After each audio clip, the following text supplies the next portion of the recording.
I'm Tessa Evans, and tonight might be the last night I call myself an architect. 3 years at Henderson and Associates, and I'm still the junior nobody whose sustainable designs get buried under budget concerns. The gallery opening downtown isn't exactly my scene, but desperate times call for champagne and networking. The abstract painting draws me in immediately. Geometric shadows cascade across the canvas like blueprints come to life, each line suggesting structural possibilities that make my architect's heart race. The composition mirrors brutalist principles. I turn. The woman beside me has platinum blonde hair pulled into a severe chignon, blue eyes that could cut glass, and the kind of confidence that comes with never being questioned. Margaret Baker. Every architect in Manhattan knows that name. The shadows create load-bearing illusions, I venture. She tilts her head, studying me now instead of the painting.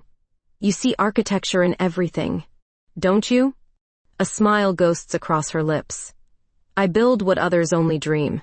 Margaret Baker, the youngest senior partner at Henderson and Associates, the woman who transforms blueprints into scale models so perfect they belong in museums instead of conference rooms. The woman whose approval could save my career. Tessa Evans, junior architect, at your firm. I know who you are. Her voice carries the authority of someone accustomed to being obeyed. Your sustainable housing proposal crossed my desk last month. My heart stops. That proposal represented months of work, a revolutionary approach to affordable urban living that incorporated green technology into classical design principles. It was ambitious, she continues. Ambitious. Corporate speak for too expensive and impractical. The museum's commissioning a new community center, Margaret says suddenly.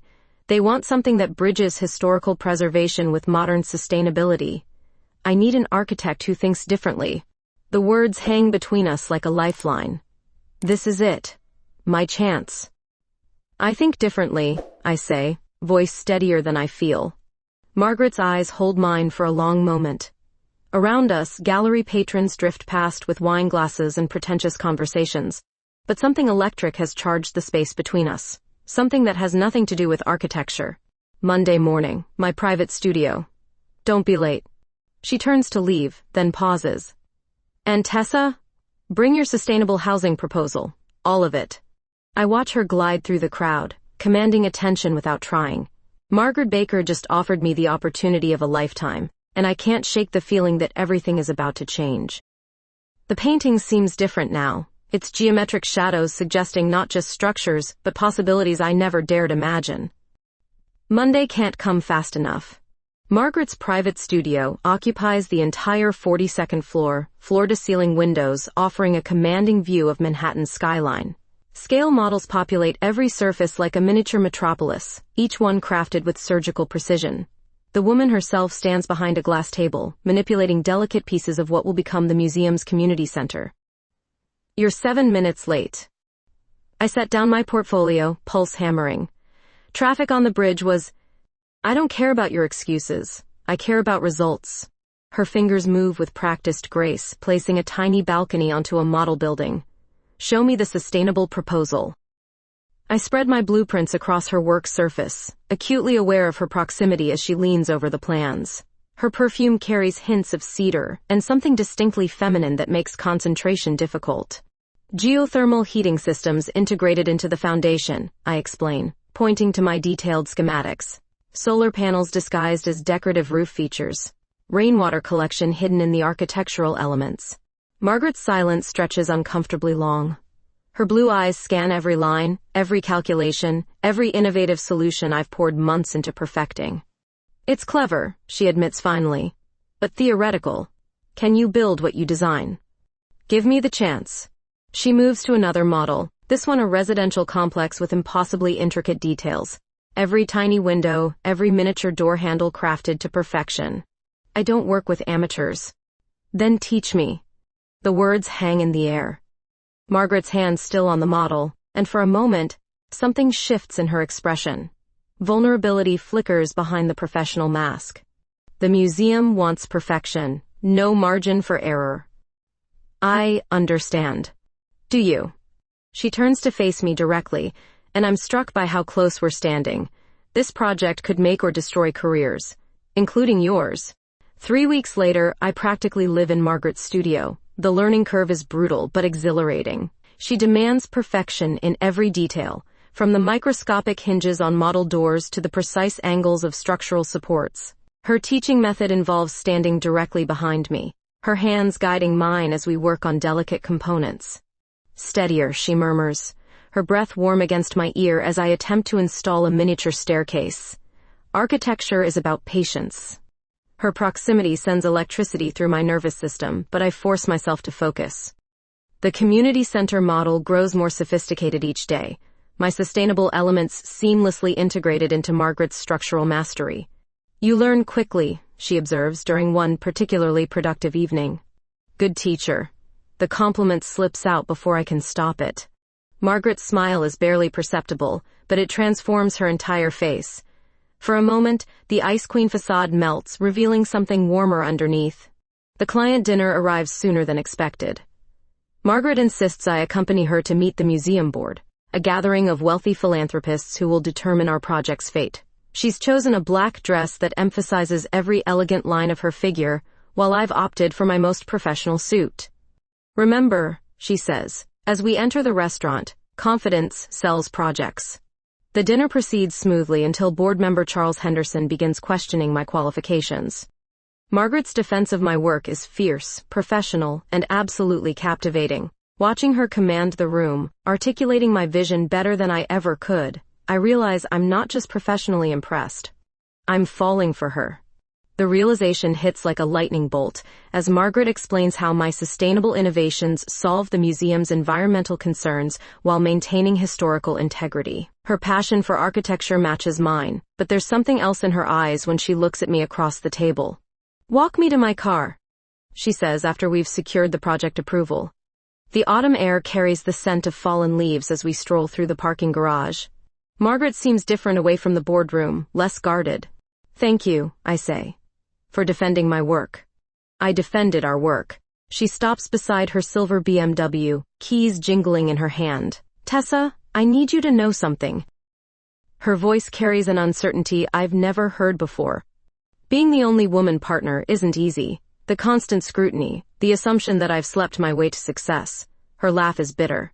They have no idea what I've sacrificed.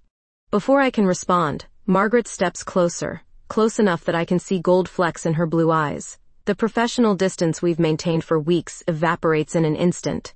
"You make me remember why I became an architect," she whispers. Then she kisses me. The kiss changes everything. Margaret's lips are soft but demanding, and when she pulls away, we're both breathless in the dim parking garage lighting. The professional walls we've carefully maintained crumble in seconds. "I shouldn't have," she begins. "Yes, you should have."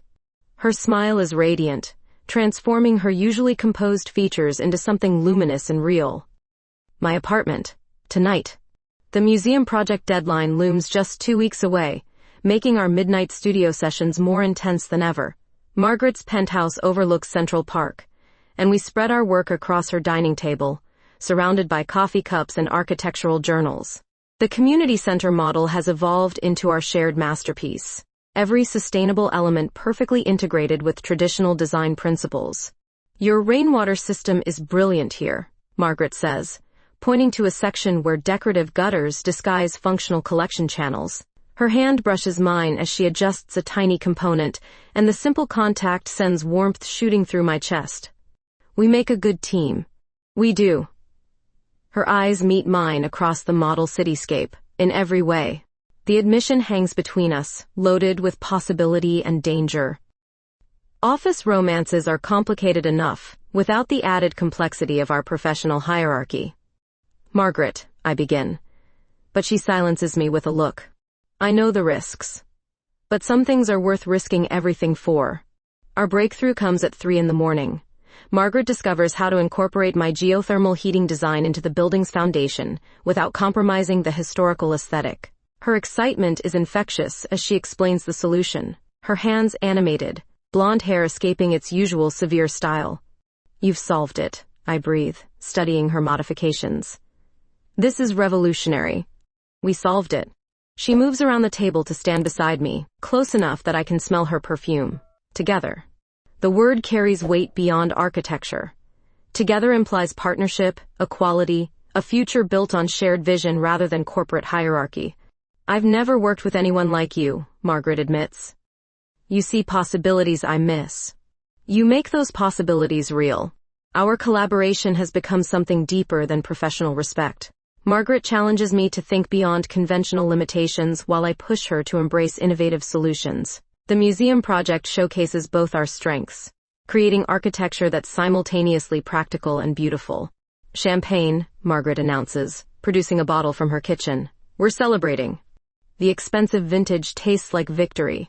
We settle onto her leather couch, the city sparkling 40 floors below us, our completed model glowing under carefully arranged lighting.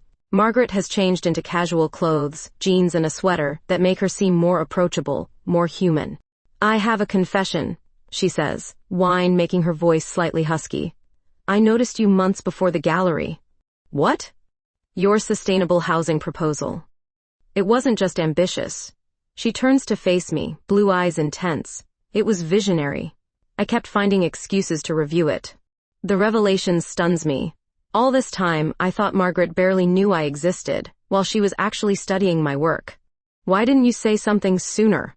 Professional ethics, office politics, fear. Her laugh is self-deprecating. Take your pick. And now? Now I don't care about any of that. Margaret sets down her wineglass and moves closer, her hand finding my cheek. The gesture is tender, intimate, completely at odds with her professional persona. Tessa, I need you to understand something. This isn't just attraction. What we've built together, the way you challenge me, the way you see the world, I've never experienced anything like it. Her honesty is breathtaking. Margaret Baker, the ice queen of Manhattan architecture, revealing vulnerability that takes my breath away. I feel it too, I whisper. Everything. When she kisses me this time, there's no hesitation. Her lips are insistent, and I respond with equal fervor, my hands tangling in her blonde hair. The professional distance we've maintained dissolves completely as we explore this new dimension of our partnership. We break apart, both breathing hard. Stay tonight, Margaret murmurs against my lips. What about tomorrow, the office? Tomorrow we're professionals. Tonight? She trails off, blue eyes darkening with promise. Tonight we're just us. The city lights create patterns on Margaret's ceiling as we lie together afterward, my head on her shoulder, her fingers trailing through my hair. Our architectural models seem to watch over us like tiny sentinels guarding our secret. No regrets? Margaret asks softly. None. I trace lazy patterns on her bare arm. You? Only that we waited so long. Her admission makes me smile. Margaret Baker, the woman who commands boardrooms and builds impossible dreams, admitting to uncertainty. The contradiction makes her even more captivating. The museum presentation is next week, I observe. Nervous? Excited. I lift my head to meet her gaze. We're going to change everything. Margaret's smile is confident, but there's something else in her expression. Something that suggests she knows our professional triumph will come with personal complications neither of us has fully considered. Maintaining the facade at Henderson and Associates requires acting skills I never knew I possessed. Margaret and I communicate through professional emails during the day, while stealing glances across conference rooms. Our museum project presentation was triumphant, securing not just approval but additional funding that has other partners talking about Margaret's golden touch. Impressive work on the community center, Senior Partner Williams comments during Monday's staff meeting. Margaret, your mentorship of Miss Evans seems particularly effective. Margaret's expression remains perfectly neutral, but I catch the slight tightening around her eyes. Every compliment about our collaboration carries undertones that make us both hyper-aware of appearances.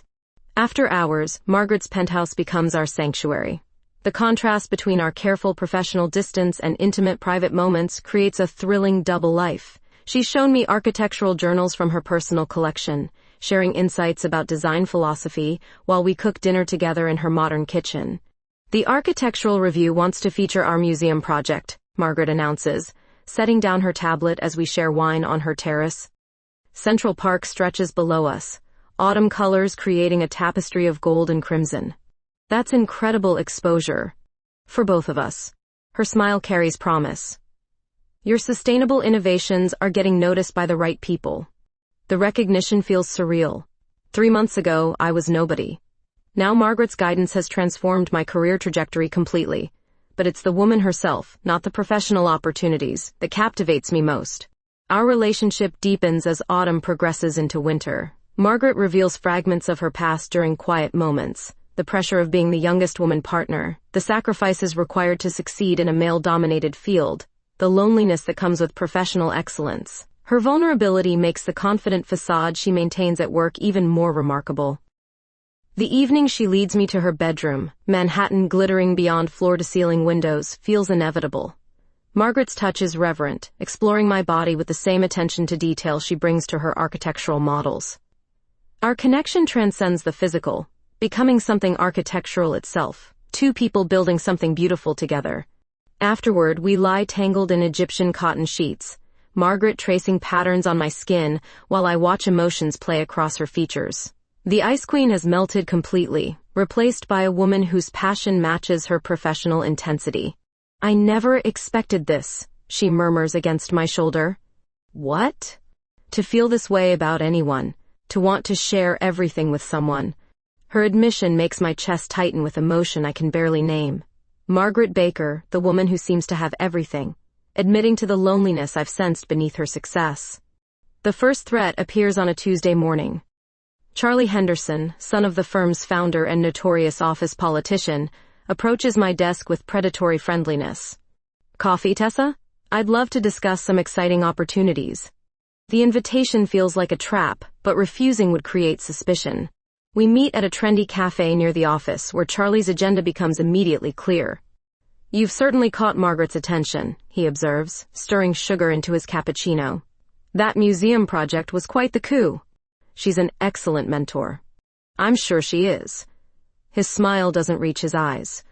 The thing is, some clients are concerned about Henderson and Associates' direction. All these sustainable innovations, environmental considerations, it's getting expensive.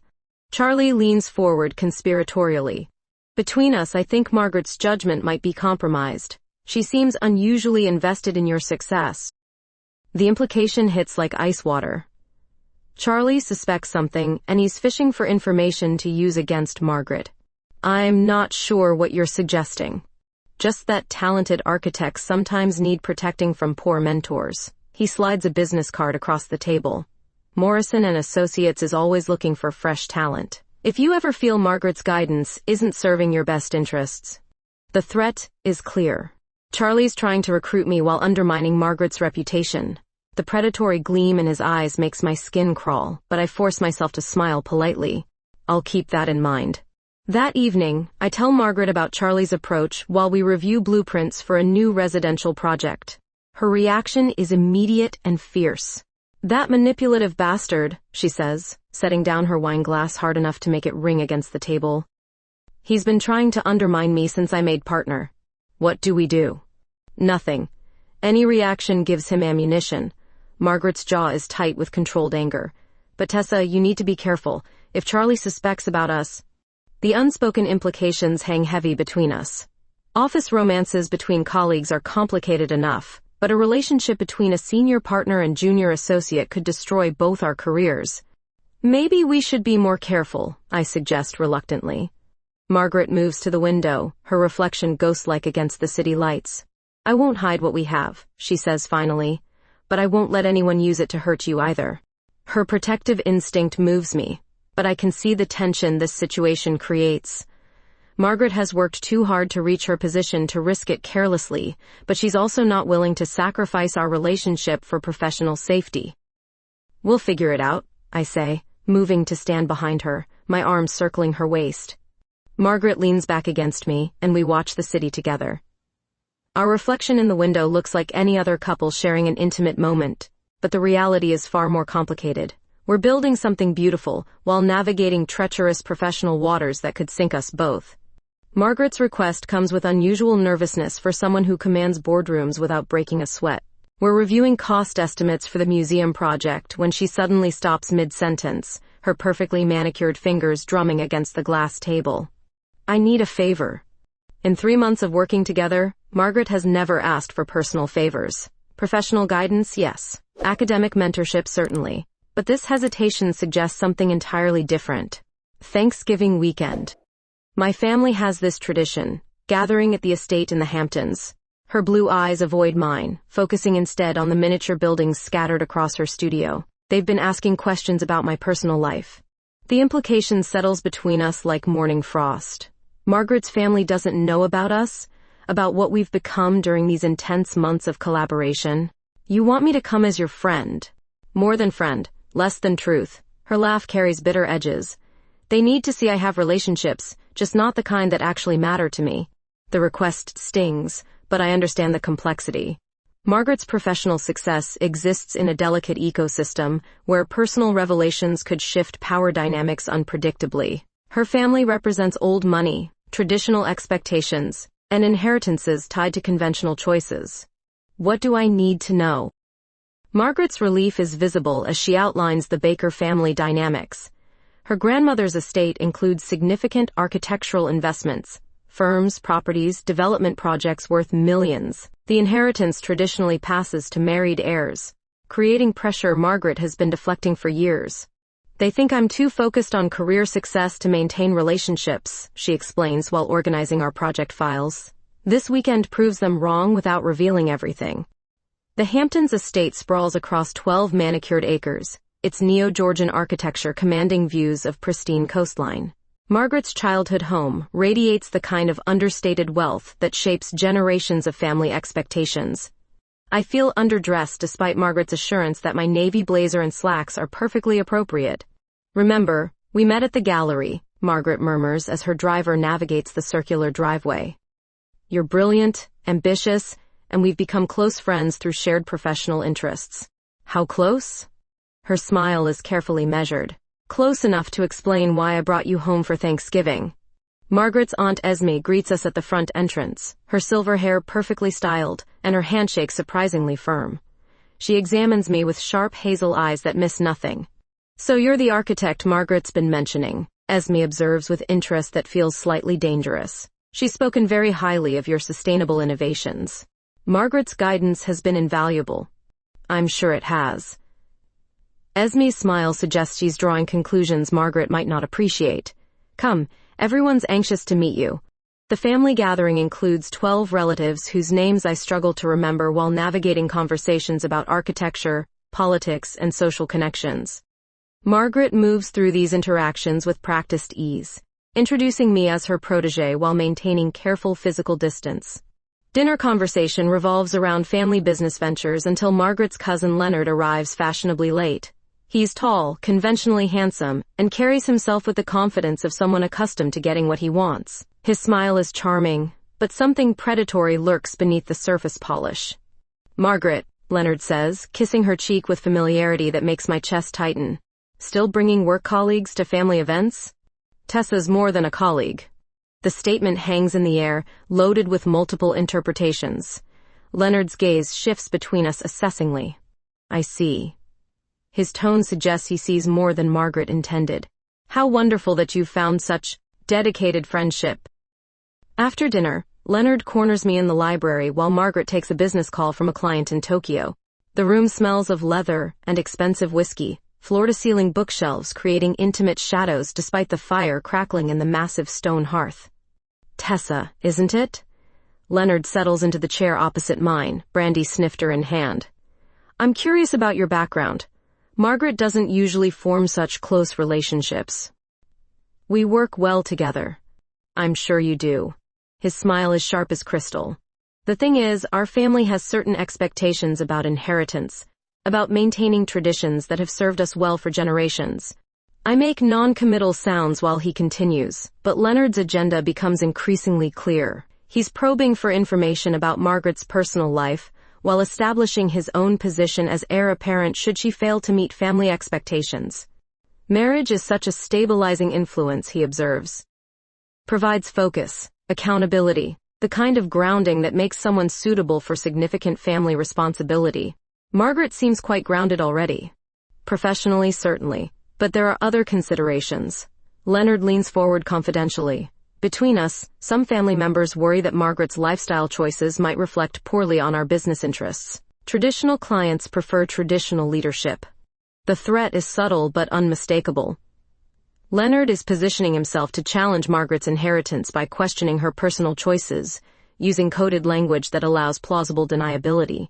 Margaret appears in the doorway, her expression sharp as she takes in the intimate conversation. Leonard, I hope you're not boring Tessa with family politics. Just getting acquainted. Leonard rises smoothly. Tessa seems quite devoted to your success. She is. Margaret moves to stand beside my chair, her hand briefly touching my shoulder in a gesture that could be interpreted as friendly or possessive depending on the observer. We support each other. Leonard's smile never wavers, but his eyes narrow slightly. How fortunate. Mutual support is so important in professional relationships. Later, Margaret and I walk her family's private beach under star-filled November sky. The Atlantic crashes against pristine sand while we process the evening's undercurrents. Leonard's fishing for information, I tell her. He mentioned inheritance, marriage, family expectations. Margaret stops walking, her blonde hair whipping in the salt breeze. He's been lobbying family members for months, suggesting I'm too unconventional for serious responsibility. Is he right about the inheritance requirements? Grandmother's will is ambiguous. It mentions marriage but doesn't specify gender. Margaret's laugh is bitter. Of course, she never imagined that distinction would matter. We return to the house where family members are gathering for evening drinks. Margaret maintains perfect composure while Leonard continues his subtle campaign, making observations about stability, tradition, and the importance of conventional choices in leadership positions. I realize we're walking into a trap more complex than simple family politics. Leonard isn't just questioning Margaret's lifestyle. He's building a case that could cost her millions, while positioning himself as the responsible alternative heir. Our fake friendship has suddenly become a lie with enormous financial stakes.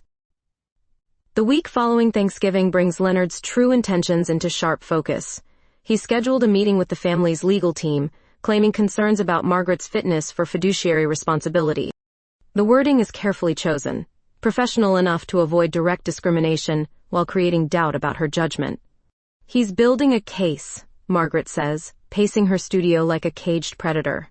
Leonard's been documenting every unconventional decision I've made, every client relationship that doesn't align with traditional business practices. What kind of documentation? Photographs from industry events, records of my political contributions, client testimonials that mention my progressive approach. Her voice carries controlled fury. He's weaponizing my professional identity. Margaret shows me Leonard's dossier, obtained through her Aunt Esme's discreet inquiries. The file contains surveillance photos from the gallery where we met, images of us leaving her building together, even restaurant receipts from our professional dinners. Leonard has been watching us longer than we realized. He knows about us, I breathe, scanning the evidence. He suspects. But suspicion isn't proof. Margaret's jaw tightens, yet our counter-investigation begins immediately. Margaret's connections in the legal community reveal Leonard's involvement with several questionable business ventures, including development projects that skirt environmental regulations. His ethical record shows patterns of cutting corners for profit margins. If Leonard wants to question fitness for leadership, Margaret observes grimly, we'll examine his qualifications thoroughly. The research consumes our evenings. Margaret's dining table becomes command central, covered with financial documents, legal filings, and business correspondence that paint a picture of Leonard's professional character. The man positioning himself as the responsible family heir has been involved in multiple dubious ventures. Here, I say, highlighting a particularly damning contract. Leonard's development firm used substandard materials on a low-income housing project. The building inspector was his college roommate. Margaret studies the documentation with fierce concentration. This could destroy his credibility with the family board. Our investigation reveals a pattern of ethical compromises that contradict Leonard's public image. He's been embezzling from family trust funds to cover personal gambling debts, using his position on various charity boards to secure insider development information, and maintaining relationships with contractors known for shoddy workmanship. The evidence is solid, Margaret concludes after we've assembled our case. Leonard's been playing fast and loose with family money while positioning himself as the fiscally responsible choice. The confrontation comes sooner than expected. Leonard arrives at Margaret's office unannounced, his usual charming facade replaced by cold calculation. Charlie Henderson accompanies him, confirming my suspicions about their collaboration. Margaret, We need to discuss your recent decision-making. Leonard begins without preamble. The family's concerned about your judgment. Which decisions specifically? Your professional relationship with Miss Evans, for starters. Leonard's smile is predatory. Such intense mentorship raises questions about your objectivity. Charlie nods supportively. Some clients have mentioned Margaret's unusual investment in Tessa's career advancement. Margaret's expression remains perfectly neutral, but I can sense her controlled anger. My mentorship has produced excellent results. The museum project exceeded expectations. Professionally, perhaps. Leonard produces a manila folder. But personally, your choices reflect poorly on the family's reputation. He spreads photographs across Margaret's desk, images of us leaving restaurants, entering her building, even one taken through her apartment window showing our silhouettes in what could be interpreted as an intimate embrace. Blackmail? Margaret's voice is ice cold. Concern, Leonard corrects smoothly. The family can't afford leadership that invites scandal. Charlie leans forward conspiratorially. There's a simple solution. Distance yourself from Tessa professionally, and these concerns disappear. The ultimatum is clear. Margaret must choose between our relationship and her inheritance, between personal happiness and professional security. You have 24 hours to decide, Leonard continues. After that, these materials go to the family board and the firm's executive committee. After they leave, Margaret and I sit in stunned silence. The studio that's been our sanctuary now feels invaded, contaminated by Leonard's manipulation. We could expose his embezzlement, I suggest. Not without risking everything we've built together. Margaret moves to the window, her reflection ghost-like against the darkening sky. If I fight Leonard publicly, our relationship becomes part of the evidence. Win or lose, we both get destroyed. The impossible choice tears at both of us. Margaret has worked decades to reach her position, overcoming gender discrimination and professional prejudice through pure excellence. But Leonard's blackmail forces her to sacrifice either her career or our relationship. Maybe I should resign, I offer. Remove myself from the equation. Margaret spins around, blue eyes blazing. Absolutely not. I won't let him destroy what we've built. Then what do we do? Margaret's smile is sharp as her architectural tools. We beat him at his own game. That night, Margaret makes a decision that changes everything. She calls a press conference, announcing her intention to go public about our relationship, while simultaneously releasing Leonard's financial misconduct documentation to the authorities.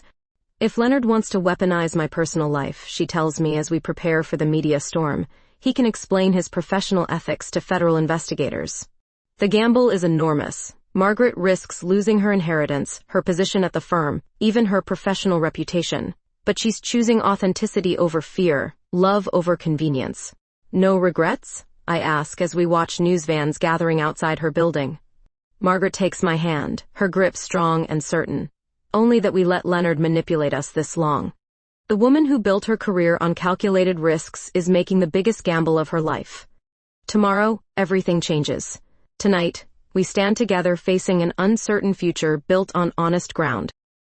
Our reflection in the window shows two women preparing for battle. And for the first time since Leonard's threats began, I believe we might actually win. Margaret's press conference explodes across architectural media like a carefully detonated blast. Standing behind podium microphones, she announces both our professional partnership and personal relationship with the same confident authority she brings to client presentations. The room buzzes with reporter questions, camera flashes, and industry shockwaves that will reshape everything. The Henderson and Associates leadership fully supports Miss Baker's personal choices, senior partner Williams declares during the afternoon emergency meeting. Her professional excellence speaks for itself. But private conversations tell a different story. I catch whispered speculation in hallways, pointed glances in conference rooms, and the subtle distancing that happens when colleagues smell potential scandal. Charlie Henderson's smirk during staff meetings suggests he's enjoying Margaret's calculated risk backfiring. 3 major clients have requested meetings this week, Margaret reports during our evening debrief in her studio. 2 want reassurances about project continuity, one's threatening to terminate our contract. The fallout is immediate and brutal. Traditional clients who appreciate Margaret's architectural vision suddenly question her judgment. Progressive firms show interest, but established relationships require delicate handling to prevent professional hemorrhaging. Morrison and Associates is circling like vultures, I inform Margaret after declining another recruitment call. They're offering double salary plus signing bonuses. Trying to poach you while I'm vulnerable. They're trying to destabilize us both. Margaret's hand finds mine across our work table, surrounded by architectural models that represent years of collaboration. Whatever happens, we face it together. The breakthrough in Leonard's case comes from an unexpected source. Margaret's aunt Esme arrives unannounced with a private investigator's report that connects Leonard to Charlie Henderson through a series of shell companies designed to circumvent family trust regulations. Leonard's been funneling Baker family money into Henderson development projects, Esme explains, spreading financial documents across Margaret's dining table. Charlie provides insider information about competitor bids. Leonard ensures family investments favor Henderson projects. The conspiracy runs deeper than simple embezzlement. Leonard and Charlie have been manipulating family business decisions for years, using their combined influence to direct millions toward their personal ventures while positioning themselves as responsible stewards. This changes everything, Margaret breathes, studying the evidence. Leonard's not just questioning my fitness for inheritance. He's been stealing from it. There's more. Esme produces surveillance photographs showing Leonard and Charlie meeting with known organized crime figures involved in construction fraud. They've been laundering money through legitimate development projects. The revelation transforms our defensive position into an offensive strategy. Leonard's blackmail attempt suddenly seemed desperate rather than calculating, the actions of someone whose criminal activity is about to be exposed. Margaret schedules an emergency family board meeting, presenting Leonard's financial crimes alongside evidence of his collaboration with Charlie Henderson. The reaction is swift and decisive. Family members who've been questioning Margaret's lifestyle choices now view Leonard as a criminal threat to their collective interests. The district attorney's office is opening a formal investigation, Margaret reports after the legal consultation. Leonard's passport has been flagged, his assets frozen pending audit results. But victory comes with unexpected costs. The stress of fighting Leonard's manipulation while managing professional fallout creates cracks in our relationship that neither of us anticipated. Margaret becomes increasingly protective, making decisions about our future without consulting me. I've accepted the Morrison offer, she announces during a particularly tense evening at her apartment. What? Morrison and Associates wants both of us. Full partnership track, unlimited resources for sustainable development projects. Margaret paces her living room, avoiding my eyes. It's perfect. Without discussing it with me, I'm protecting us both, starting fresh where Leonard and Charlie can't touch our reputation. Her unilateral decision-making reflects old patterns of professional isolation that our relationship was supposed to heal. Margaret has spent years making career choices alone, and reverting to that instinct now feels like abandonment. I thought we were partners, I say quietly. We are. That's why I'm ensuring our future security. By deciding my future without me?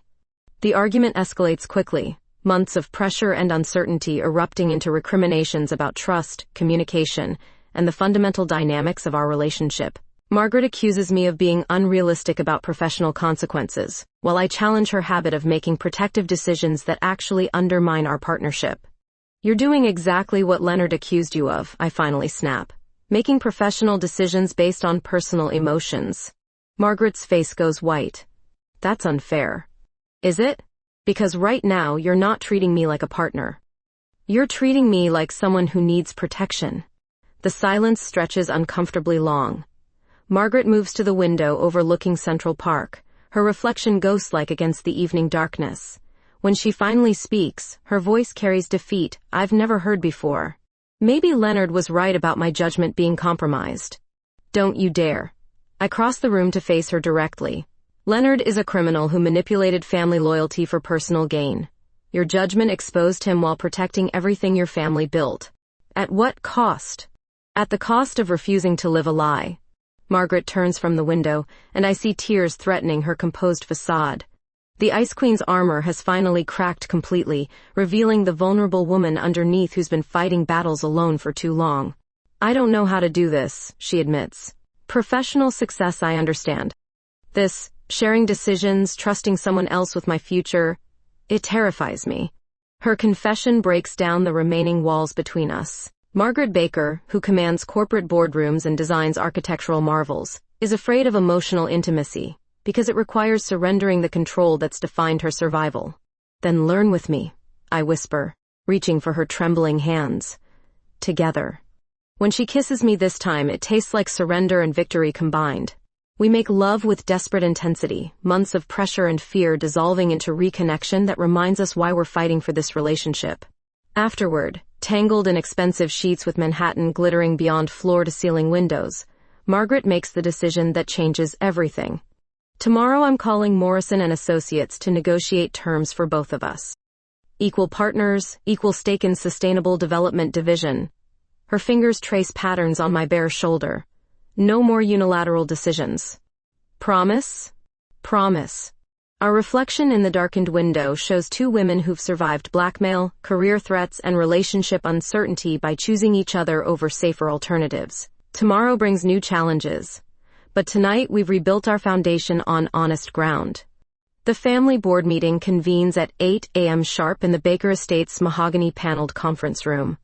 Margaret's evidence against Leonard spreads across the polished table like architectural blueprints, but instead of building structures, we're dismantling a criminal conspiracy. Leonard enters with his usual confidence, but I catch the slight tremor in his hands as he surveys the assembled family members. Charlie Henderson's absence speaks volumes. Apparently, federal investigations make poor breakfast companions. We need to discuss some irregularities in the family trust accounts, Margaret begins without preamble. Leonard's smile falters as she presents bank statements, shell company documentation, and surveillance photographs of his meetings with construction fraud figures. The room's temperature seems to drop 10 degrees as family members absorb the scope of his betrayal. These are fabricated allegations, Leonard protests, but his voice lacks conviction. Margaret's obviously desperate to deflect attention from her own questionable associations. Aunt Esme places the private investigator's report on the table with decisive finality. Leonard, you've been stealing from us for 3 years. The evidence is overwhelming. The confrontation that follows is swift and brutal.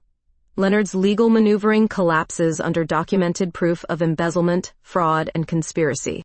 Family members who've supported his inheritance claims now view him as a criminal threat to their collective security. The district attorney wants full cooperation, Margaret's attorney explains after Leonard's hasty departure under FBI escort. This investigation will likely expand to include Charlie Henderson and several construction firms. Margaret's vindication comes with professional transformation. Within 48 hours, 3 major architectural firms reach out with partnership offers, attracted by her combination of design excellence and ethical integrity. The scandal that Leonard intended to destroy her reputation has actually enhanced her industry's standing. Progressive clients want authentic leadership, Morrison and Associates senior partner explains during our recruitment meeting. Your courage in going public demonstrates exactly the kind of values our firm represents. But success carries unexpected complications. Several traditional clients terminate their contracts rather than work with openly gay leadership, creating short-term financial pressure despite long-term opportunities. The architectural community splits into progressive and conservative camps, with Margaret and I becoming symbols of industry change. We've lost Henderson Municipal and 3 residential developers, Margaret reports during our transition planning, but gained Morrison's Sustainable Development Division, 2 green building initiatives, and the museum's expansion project. The professional reshuffling reveals industry fault lines I never fully understood. Architecture, like many creative fields, balances artistic vision with conservative business practices. Our relationship has become a catalyst forcing colleagues to examine their own values and priorities. Morrison and Associates offers us joint partnership in their new Sustainable Development Division, complete creative control over environmentally focused projects, and unlimited resources for innovation. The opportunity represents everything we've worked toward professionally while accepting who we are personally. Equal partners, equal responsibility, equal recognition. Margaret negotiates with fierce precision. Our names go on everything we create together. The contract signing takes place in Morrison's Manhattan headquarters, surrounded by awards, architectural models, and the kind of creative energy that actual innovation requires. Margaret's signature next to mine on partnership documents feels like marriage vows written in professional legal language. To new beginnings, Morrison's senior partners toast during the celebration reception. To honest partnerships, Margaret responds, her eyes meeting mine across champagne glasses. Media coverage of our professional transition emphasizes the industry's evolving values, with several publications requesting feature interviews about combining architectural excellence with authentic personal identity. The attention feels surreal after months of hiding our relationship. Architectural Digest wants a cover story, Margaret announces, reviewing our publicity requests. Professional and personal partnership as a model for industry innovation. The irony strikes me as profound. Leonard's blackmail attempts, intended to force our separation, have actually created opportunities for public success that celebrates our connection. His criminal conspiracy has been exposed, while our relationship has become an inspirational example. Our first project as Morrison Partners is a sustainable housing complex that incorporates every innovation I've dreamed of implementing. Solar integration, geothermal systems, rainwater collection, and green roof technology combined with Margaret's structural artistry create affordable housing that's also architecturally stunning. This changes how people think about sustainable development, Margaret observes as we review the preliminary designs. Beautiful, functional, and environmentally responsible. Working as acknowledged partners transforms our collaborative dynamic completely. The secret tension that once charged our professional interactions has evolved into open creativity that pushes both of us toward higher achievement. Margaret challenges my environmental innovations, while I inspire her structural imagination. The housing project attracts attention from urban planning commissions, environmental groups, and architectural journals. Our combined approach to sustainable design represents precisely the industry evolution that Morrison & Associates wants to lead. The mayor's office is interested in commissioning 4 additional complexes, Margaret reports after the city planning presentation. They want us to redesign affordable housing standards for the entire borough. Success feels almost overwhelming after months of professional uncertainty. Leonard's attempts to destroy Margaret's career have essentially launched our combined reputations as industry innovators, while our relationship has become a visible symbol of architectural integrity. Evening celebrations in Margaret's penthouse apartment carry new meaning now that we're public partners in every sense. The city sparkles beyond floor-to-ceiling windows, while we review architectural plans that represent shared dreams made tangible. No regrets about going public? I ask as we share wine beside our latest project models. Margaret pulls me closer, her arms encircling my waist from behind as we watch Manhattan's evening transformation. Only that we waited so long to stop hiding. Her admission makes me smile. The woman who built her career through careful calculation has discovered that authenticity creates more opportunities than deception ever could. What's next for the fearsome partnership of Baker and Evans? I tease. Margaret's reflection in the window shows a smile of pure contentment. Everything we can imagine together. 1 year later, the sustainable housing complex rises from Manhattan's Lower East Side like a testament to everything we've built together. The ribbon-cutting ceremony draws city officials, environmental activists, and architectural journalists who document our collaboration as an industry model. Baker and Evans Sustainable Development has redefined affordable housing standards, the mayor declares during her dedication speech. This partnership represents New York's commitment to environmental responsibility. Margaret stands beside me on the ceremony platform, her blonde hair catching autumn sunlight as cameras capture our professional triumph.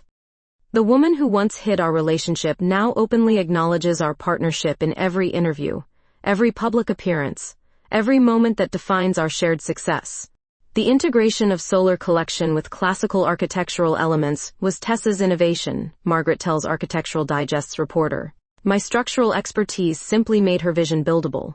The housing complex showcases everything we've learned about combining sustainability with beauty. Rooftop gardens disguise solar panels, decorative rain gutters channel collected water into underground storage, and geothermal systems hide beneath landscaping that residents actually want to maintain. 87 families will call this home, I explain to the gathered crowd. Each apartment features energy-efficient design that reduces utility costs while creating healthier living environments. Our success has attracted international attention. The European Sustainable Architecture Council invited us to keynote their Amsterdam conference, while 3 universities want to establish sustainable development programs based on our integrated approach. Margaret's inheritance, finally secured after Leonard's conviction for fraud and conspiracy, funds our dream project. The Baker Family Foundation's resources, combined with Morrison & Associates' backing, creates unprecedented opportunities for environmental innovation within architectural excellence. What's our next challenge? I ask during the post-ceremony celebration in Margaret's penthouse apartment. I have something in mind, Margaret says mysteriously, producing a small velvet box from her jacket pocket. My heart stops. The woman who commands corporate boardrooms and designs architectural marvels suddenly looks nervous as she opens the box to reveal a custom engagement ring, whose geometric design mirrors the abstract painting where we first met.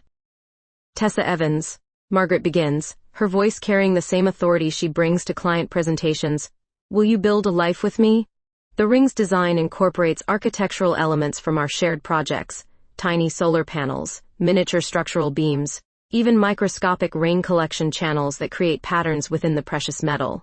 It's simultaneously romantic and professional, beautiful and functional, exactly like everything we've created together. Yes, I breathe, watching Margaret's face transform with relief and joy.